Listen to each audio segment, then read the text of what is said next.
Alam mo, ang maging OFW, ang isa sa pinakamahirap na desisyon na gagawin mo sa buhay mo kung mag-a-abroad ka. Dahil kailangan mong mangibang bansa para sa pamilya mo. Sobrang mahirap mawalay sa pamilya kung alam niyo lang. Bawat minuto, bawat oras, bawat araw at bawat taon na hindi mo sila nakakasama. Lahat yan ay titiisin para lang mabigyan sila ng buhay na masagana. Kahit ang kapalit nito ay ilang taon na pagkakawalay sa kanila. Mahirap talagang maging OFW dahil lahat ng okasyon sa buhay mo, habang nasa ibang bansa ka, ay hindi mo sila makakasama.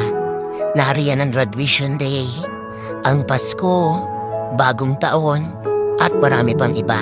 Mag-isa mo itong haharapin.